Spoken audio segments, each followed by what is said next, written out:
हाँ, इसमें देखो मिरर फॉर्मूला, टॉपिक है मिरर फॉर्मूला।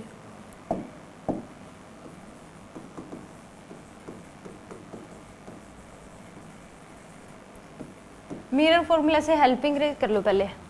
मिरर फॉर्मूला से पहले हेल्पिंग रेज। हेल्पिंग रेज का मतलब कि अगर इंसिडेंट रे यहाँ से आ रही है तो वो कहाँ से पास करेगी, ये पूछ लेते हैं कि अगर इंसिडेंट रे जो है अगर मान लो फोकस से रिफ्लेक्ट होने के बाद रिफ्लेक्टेड रे कहाँ से पास करेगी, ये पूछता है। इंसिडेंट रे अगर मान लो यहाँ से पड़ रही है तो रिफ्लेक्टेड रे कहाँ से पास करेगी। मान लो कि ये बोल दिया आपको कनकेव मिरर है, क्या है, कनकेव मिरर है, क्या दे रखा आपको, कनकेव मिरर। ये क्या होगी, प्रिंसिपल एक्सिस, ये पोल, ये फोकस, ये एफ, ये 2f, ठीक है। तो अगर मान लो इंसिडेंट रे जो है पैरेलल है किसके, प्रिंसिपल एक्सिस के। इंसिडेंट रे क्या है, पैरेलल है किसके, प्रिंसिपल एक्सिस के। तो रिफ्लेक्टेड रे कहाँ से पास करेगी, तो रिफ्लेक्टेड रे फोकस से पास करती है। किससे पास करेगी, फोकस से। अगर कन्वेक्स कनकेव मिरर है, इंसिडेंट रे क्या है, पैरेलल है किसके, कन्वेक्स मिरर के, तो रिफ्लेक्टेड रे जो है passing through the focus, focus से पास करेगी, ठीक है। अगर मान लो कनकेव होता, ये कनकेव है, कन्वेक्स अगर मिरर होता, क्या होता, कन्वेक्स मिरर, तो उस केस में प्रिंसिपल एक्सिस ये f, 2f, ये पोल। इस केस में अगर लाइट रे क्या होती, प्रिंसिपल एक्सिस की क्या होती, पैरेलल, प्रिंसिपल एक्सिस की क्या होती, पैरेलल। तो ये क्या करती है, ऐसे रिफ्लेक्ट हो जाती है और ये लगता है कि वो फोकस से आ रही होगी। क्या लगता क्या है इसमें, इसमें लगता है कि वो फोकस से आ रही होगी। अब बट अगर कनकेव है, अगर प्रिंसिपल एक्सिस के पैरेलल है इंसिडेंट रे, तो किससे पास करेगी, रिफ्लेक्टेड रे, फोकस से। कन्वेक्स मिरर में अगर प्रिंसिपल एक्सिस के पैरेलल है इंसिडेंट रे, तो आफ्टर रिफ्लेक्शन ये लगेगा कि वो किससे आ रही है, फोकस से, ठीक है। बट उस केस में रियलिटी में तो वो पहले ही क्या हो जाती है, रिफ्लेक्ट हो जाती है। लगता है कि जो इमेज है वो कहाँ पे बनी होगी, फोकस पे बनी होगी, यानी कि लाइट रे कहाँ से आ रही होती है, फोकस से। अगर मान लो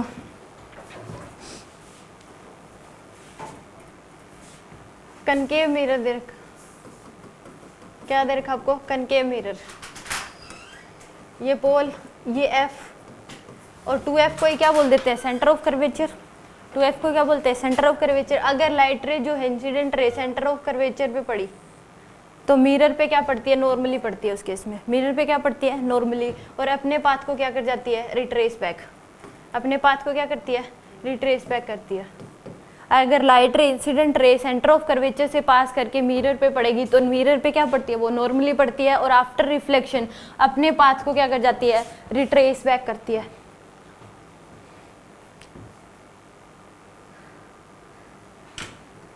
अगर मान लो कन्वेक्स हुआ, अगर क्या है, कन्वेक्स मिरर है, ये प्रिंसिपल एक्सिस होगी एफ और ये क्या देगा, centre of curvature.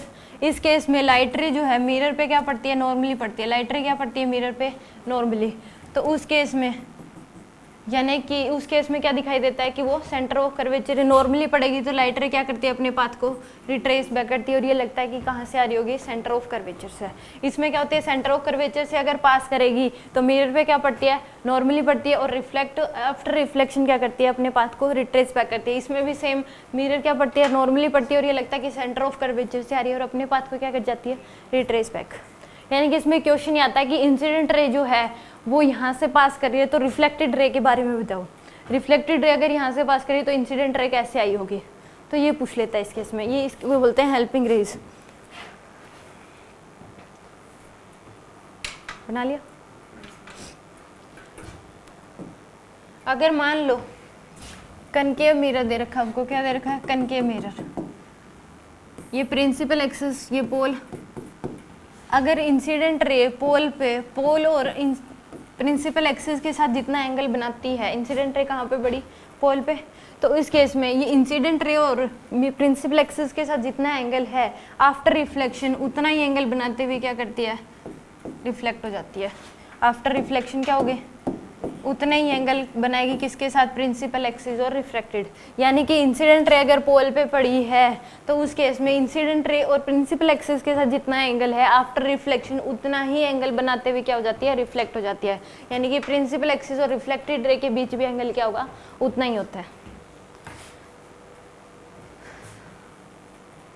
Concave mirror, convex mirror अगर है तो इस केस में भी क्या होगा कि पोल पे पड़ी है तो जितना एंगल बनाते हुए इंसिडेंट रे, जितना एंगल बना रही है प्रिंसिपल एक्सिस और इंसिडेंट रे के, आफ्टर रिफ्लेक्शन भी उतना ही एंगल बनाते हुए क्या हो जाएगी, रिफ्लेक्ट हो जाती है। आफ्टर रिफ्लेक्शन क्या होगी, उतना ही एंगल बनाएगी किसके साथ, प्रिंसिपल एक्सिस के साथ।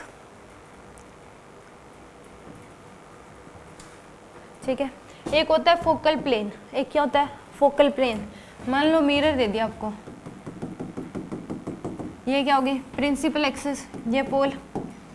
ठीक है, अब लाइट रे जो है एक दूसरे के क्या आ रही है, मान लो पैरेलल आ रही है, क्या आ रही है लाइट रे एक दूसरे के साथ पैरेलल आ रही है और मिरर पे पड़ रही है। लाइट रे क्या हो रही है, बहुत सारी एक दूसरे के पैरेलल हैं, ये मत सोचना कि वो प्रिंसिपल एक्सिस के भी पैरेलल होंगे। लाइट रे क्या है, एक दूसरे के पैरेलल है। अगर लाइट रे एक दूसरे के साथ पैरेलल हैं, बहुत सारी लाइटें मिरर पे पड़ेंगी और आफ्टर रिफ्लेक्शन वो एक पॉइंट पे मीट करते हैं। आफ्टर रिफ्लेक्शन वो क्या करती हैं, एक पॉइंट पे मीट करती हैं।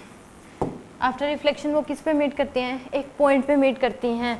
तो इस केस में एक होता है, यानी कि आफ्टर, अगर ये बोल दिया कि लाइट रे एक दूसरे के साथ पैरेलल आ रही हैं, आफ्टर रिफ्लेक्शन क्या होगा, तो वो एक पॉइंट पे मीट करती हैं और वो जो पॉइंट है वो फोकल प्लेन में लाई करता है। फोकल प्लेन क्या होता है, एक इमेजिनरी प्लेन होता है जो कि प्रिंसिपल एक्सिस फोकस से पास करेगा और प्रिंसिपल एक्सिस की क्या होता है, परपेंडिकुलर होता है, तो उसको बोलते हैं फोकल प्लेन। लिख लो फोकल प्लेन क्या होता है, an imaginary plane which is passing through the focus and perpendicular to principal axis. An imaginary plane which is passing through the focus, focus से पास करेगा और प्रिंसिपल एक्सिस के क्या होगा, परपेंडिकुलर। एंड एन इमेजिनरी, एक imaginary plane होता है, ये रियल में नहीं होता, इमेजिनरी हम इमेजिन करते हैं कि एक इमेजिनरी प्लेन होता है प्रिंसिपल एक्सिस के perpendicular and passing through the focus.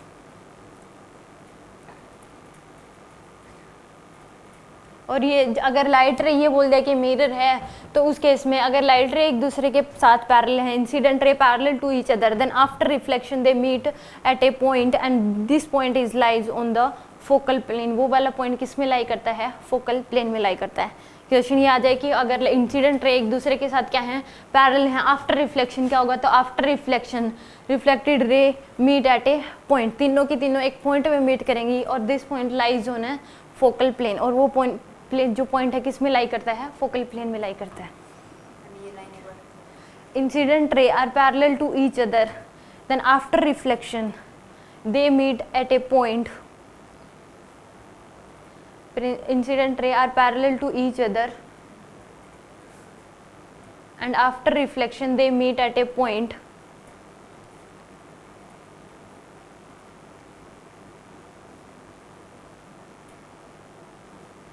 and this point is lies on a focal plane, और वो point जो है वो focal plane पे लाई करता है।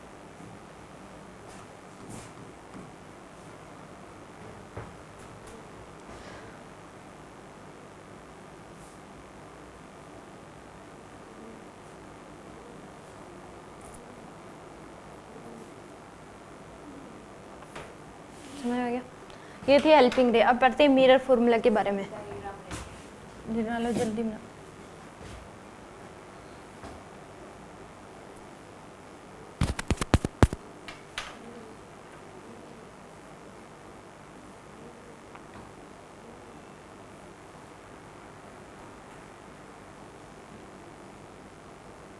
चाहे इधर भी पढ़े ऐसे भी, तो वो भी ऐसे रिफ्लेक्ट होके इसी पॉइंट पे मीट करेंगे। ठीक है,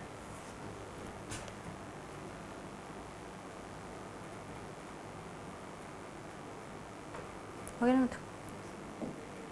अब देखो मिरर फॉर्मूला।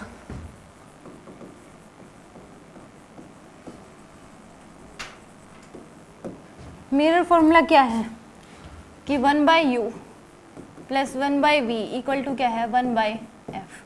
यही है mirror formula, 1/u plus 1/v equal to f। यहाँ पे u जो है वो है ऑब्जेक्ट डिस्टेंस, u क्या है, object distance from mirror, mirror से ऑब्जेक्ट डिस्टेंस होगी। v क्या हो जाएगी, इमेज डिस्टेंस, v क्या है यहाँ पे, इमेज डिस्टेंस। f होती है फोकल लेंथ, f क्या होती है यहाँ पे, फोकल लेंथ। एक फॉर्मूला तो ये है 1/u + 1/v = 1/f। यहाँ पे u ऑब्जेक्ट डिस्टेंस होती है, v इमेज डिस्टेंस होती है और f क्या होती है, फोकल लेंथ। एक फॉर्मूला होता है मैग्निफिकेशन का, m = -v/u। एक मैग्निफिकेशन का क्या हो जाएगा, -v/u। और एक मैग्निफिकेशन का फॉर्मूला होता है ही/हो, यानी कि height of image divide by में height of object, height of image divide by में हाइट ऑफ ऑब्जेक्ट।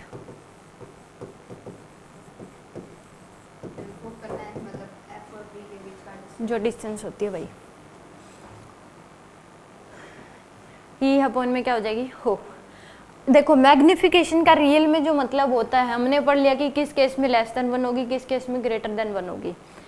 इस केस में अगर मैग्निफिकेशन नेगेटिव है, मैग्निफिकेशन क्या है, नेगेटिव, तो इसका मतलब इमेज जो बनेगी वो इन्वर्टेड बनती है। इमेज क्या बनेगी, यानी कि जो अलाइनमेंट ऑब्जेक्ट के हैं उसके अपोजिट अलाइनमेंट क्या होंगे, इमेज के। अगर मैग्निफिकेशन पॉजिटिव ही है तो इसका मतलब जो इमेज बनेगी वो इरेक्ट बनेगी। इसका सही में मतलब ये होता है कि अगर नेगेटिव है तो जो ऑब्जेक्ट के अलाइनमेंट हैं उससे अपोजिट क्या होंगे। अगर इमेज ऐसे है तो ऑब्जेक्ट अगर ऐसे है तो इमेज ऐसे बनती है, अलाइनमेंट उल्टे होते हैं। अगर मैग्निफिकेशन पॉजिटिव है तो इमेज भी ऐसे, ऑब्जेक्ट ऐसे, तो इमेज भी कैसे बनेगी, ऐसे ही। अलाइनमेंट दोनों के क्या होते हैं, सेम होते हैं। यानी कि थ्योरी तो इतनी ही है इसमें कि एक तो मिरर फॉर्मूला और मैग्निफिकेशन का, ठीक है। अब बात आती है इसमें साइन कन्वेंशन की। आप देखोगे तो हर जगह पे अलग अलग पढ़ाते हैं, मतलब दो दो साइन कन्वेंशन होती हैं। बट उस केस में अब जो मैं साइन कन्वेंशन बताऊंगी वही आपको फॉलो करनी है। 99% क्वेश्चंस में वही साइन कन्वेंशन होती है। अब ऐसे वर्मा या जो कोई भी बुक एनसीईआरटी वगैरह उठाओगे तो 99% में क्या होती है, वही साइन कन्वेंशन होती है। एक आधे क्वेश्चन होते हैं जिसमें अलग साइन कन्वेंशन यूज कर लेते हैं। इस केस में देखो, हाँ वो कई बार क्या होता है कि मान लो हम जो साइन कन्वेंशन काइनेमेटिक्स में हम पढ़ाते हैं कि अगर वेलोसिटी और इमेज अलग अलग, अगर वेलोसिटी और एक्सेलरेशन अपोजिट डायरेक्शन में तो एक का साइन नेगेटिव लेने, बस हम यही साइन कन्वेंशन बताते हैं। कई जगह उससे सारे लगभग क्वेश्चन सोल्व हो जाते हैं, 99% क्वेश्चन। बट कई जगह पे या फिर हर इंस्टीट्यूट जो पढ़ाता है वो अलग साइन कन्वेंशन यूज करता है कि अगर ऊपर की तरफ वेलोसिटी है तो पॉजिटिव लोगे, नीचे की तरफ है तो नेगेटिव लोगे, एस की वैल्यू ऊपर और नेगेटिव, ऊपर लोगे तो नेगेटिव, नीचे लोगे तो पॉजिटिव, इस तरीके से। तो उस केस में बच्चा कंफ्यूज होता है कि कब पॉजिटिव लूँ कब नेगेटिव लूँ।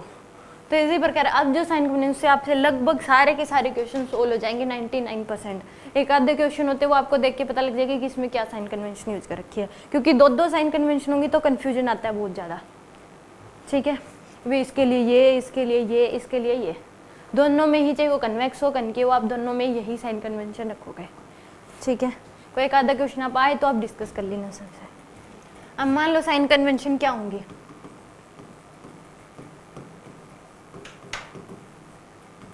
इस केस में अगर रियल नंबर आ जाए तो साइन नेगेटिव लोगे, चाहे ऑब्जेक्ट हो चाहे इमेज हो।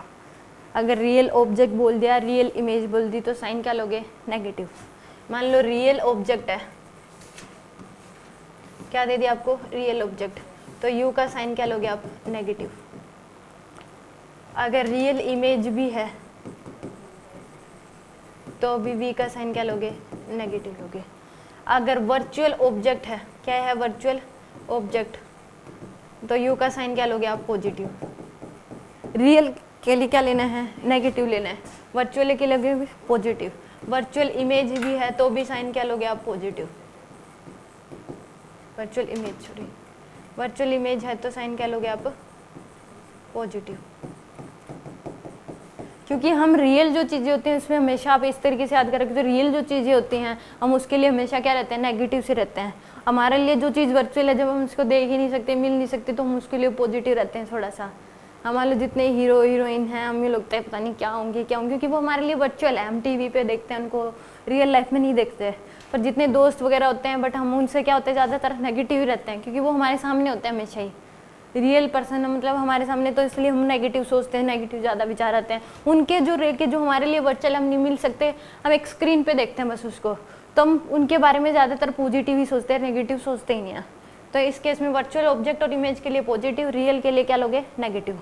एक होते हैं concave focal length for concave mirror, क्या लोगे, एक focal length for concave mirror, negative लोगे।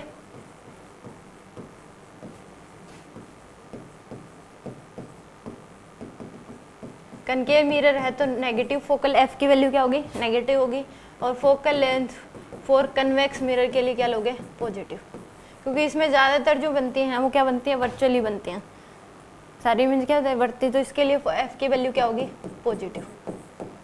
यही साइन कन्वेंशन आपको यूज करनी है।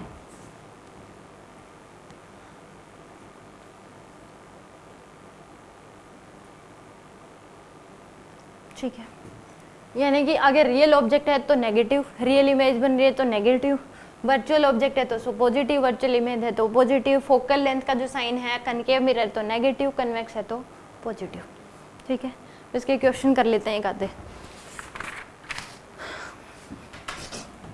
एम नेगेटिव है तो यानी कि इन्वर्टेड इमेज बनेगी, एम पॉजिटिव है तो क्या बनेगी, इरेक्ट इमेज बनेगी। ठीक है, मान लो आपको क्वेश्चन दे दिया, कनकेव मिरर है, कनकेव मिरर है, एफ की वैल्यू दे रखी है आपको 20 सेंटीमीटर, एफ कितना दे दिया 20, यू की वैल्यू दे रखी है 10 सेंटीमीटर, रियल ऑब्जेक्ट है, क्या दे रखा है, रियल ऑब्जेक्ट, वी और एम बता दो क्या होंगे।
गया।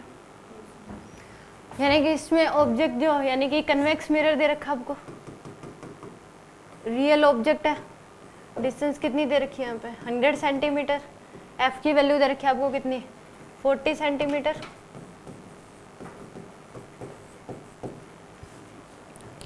अगर इधर है तो इमेज कहाँ पे बनती है, एफ और 2f के बीच में, पी और एफ के बीच में बनती है। अब देखो 1/u प्लस 1/v यानी कि वर्चुअल बनेगी, हमें पहले ही पता है क्या बनेगी, वर्चुअल। रियल ऑब्जेक्ट है तो वर्चुअल इमेज बनती है कन्वेक्स में। तो 1/u माइनस का 100 plus 1/v equal to 1/f क्या लोगे पॉजिटिव 40। तो 1/v इक्वल टू क्या हो जाएगा 1/40 प्लस 1/100। तो 1/v इक्वल टू एलसीएम ले लो, इसमें 200 ले लो, 5 प्लस में 2 यानी कि 7/200। तो v की वैल्यू क्या हो जाएगी 200/7। ये तो क्या आ गया आपके पास से, यानी कि वर्चुअल बनेगी और स्मॉलर इन साइज ही बनेगी, यानी कि इमेज डिस्टेंस कम होगी किससे, ऑब्जेक्ट डिस्टेंस से। अब मैग्नीफिकेशन -v/u, तो -v की वैल्यू 200/7 डिवाइड बाय में 100, तो कितनी आ जाएगी माइनस का 2/7, माइनस क्या होगा प्लस का होगा, सेम अलाइनमेंट होती है, प्लस ही आएगा क्योंकि ये माइनस माइनस क्या हो जाएंगे कैंसिल। आगे समझ।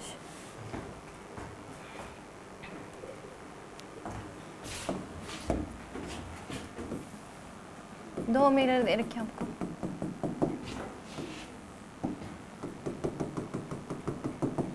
इसकी एफ की वैल्यू भी 40 सेंटीमीटर, इसकी एफ की वैल्यू भी क्या दे रखी है 40 सेंटीमीटर।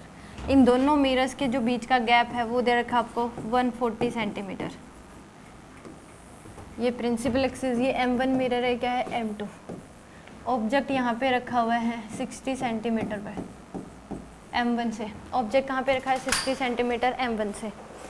इस केस में गिवन आपको ये है, गिवन है कि first reflection from M1, first reflection किससे हो रहा है M1 से, फर्स्ट रिफ्लेक्शन फ्रॉम M1 से हो रहा है, second reflection from M2,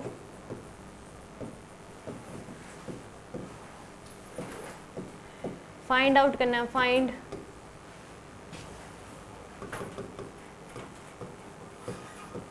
nature and position of final image.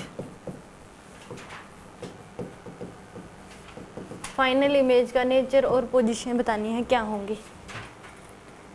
Object यहाँ पे रखा हुआ है इस मिरर से 60 सेंटीमीटर में, फर्स्ट रिफ्लेक्शन M1 से हो रहा है, फिर किससे हो रहा है M2 से। फाइनल इमेज जो बनेगी उसका नेचर बताना है, इमेज और पोजीशन बतानी है कहाँ पे बनेगी। नेचर का मतलब मैग्नीफिकेशन वर्चुअल होगी कि रियल होगी, कहाँ पे बनेगी ये बतानी है, डिस्टेंस क्या होगी किस पोजीशन।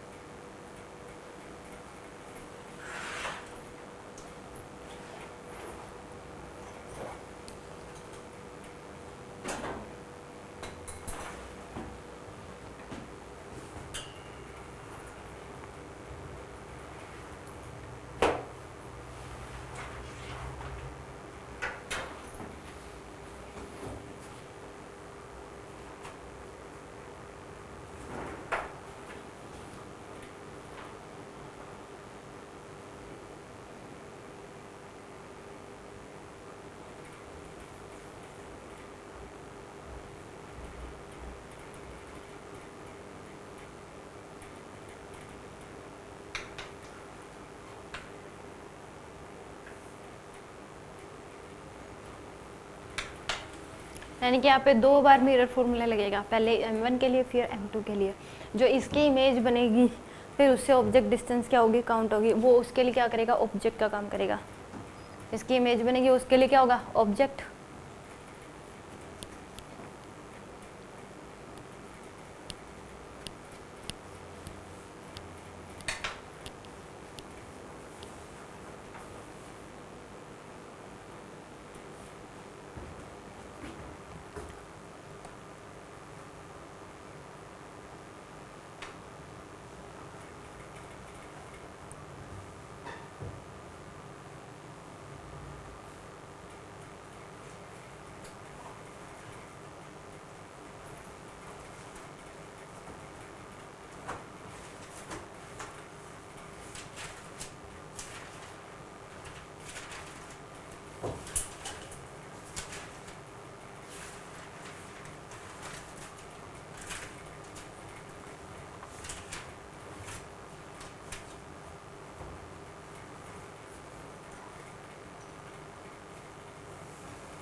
हो गया हुआ को पहले इसके लिए लगा दो m1 के लिए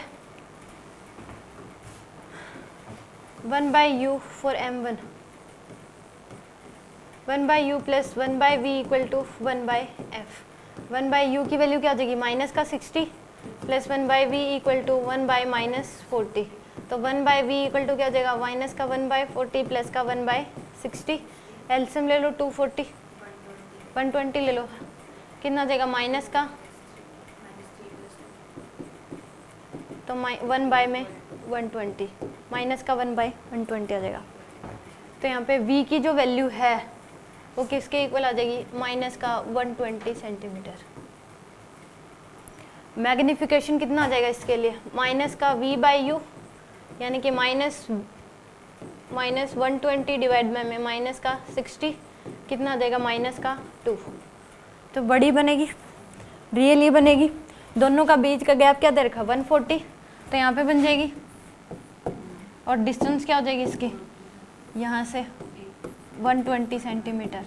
तो इसके लिए ऑब्जेक्ट डिस्टेंस आपकी इसके लिए क्या काम करेगी ऑब्जेक्ट का काम करेगी इमेज। तो ये डिस्टेंस कितनी होगी 20 तो इस मिरर के लिए ऑब्जेक्ट डिस्टेंस क्या लोगे आप 20 लोगे और रियल इसके फ्रंट में ही है तो minus real image real object है मतलब तो 1/u plus 1/v equal to क्या लगा दोगे 1/f तो इसके ये m2 के लिए तो 1 माइनस का 20 प्लस का 1/v इक्वल टू 1 में माइनस 40 तो 1/v इक्वल टू क्या आ जाएगा 1 - 40 प्लस 1/20 एलसीएम ले लो 40 तो -2 प्लस सॉरी प्लस -1 प्लस 2 तो कितना आ जाएगा 1/40 प्लस 1 v की वैल्यू क्या हो जाएगी 40 सेंटीमीटर v की वैल्यू क्या आ गई 40 सेंटीमीटर यानी कि वर्चुअल बनेगी बैक साइड ऑफ मिरर बनेगी। यहाँ पे है तो उस केस में मैग्निफिकेशन क्या आ जाएगी -v/u यानी कि -v की वैल्यू है 40 डिवाइड बाय में u की वैल्यू कितनी है माइनस का 20 तो कितनी आ जाएगी 2 तो अलाइनमेंट क्या होंगे अपोजिट होंगे इनके यानी कि इमेज जो बनेगी अगर प्लस आए तो जो ऑब्जेक्ट के अलाइनमेंट है वही क्या होंगे इमेज के अलाइनमेंट होंगे तो इधर ही बन जाएगी और लार्जर इन साइज बनेगी डबल साइज की बनेगी और ये डिस्टेंस कितनी हो जाएगी 40 सेंटीमीटर। ठीक है अब इस केस में एक होता है नेट मैग्निफिकेशन आता है क्योंकि दोनों के अलग अलग मैग्निफिकेशन है तो फाइनल जो इमेज बनेगी वो m2 के क्या बनेगी बैक साइड बनेगी फाइनल इमेज क्या बनेगी m2 के बैक साइड डिस्टेंस क्या हो जाएगी उससे 40 सेंटीमीटर। अब इस केस में जो नेट मैग्निफिकेशन m नेट अगर निकालना है तो उसका फॉर्मूला होता है m1 × m2 combine net magnification बताओ क्या होगी तो m1 की वैल्यू -2 इंटू में 2 तो कितनी आ जाएगी -4 आ जाएगी। समझ में आ गया ये कुछ एक प्रैक्टिस करिए इसके डीपी भी सॉल्व कर लेना फिर कुछ एक और कर लेंगे।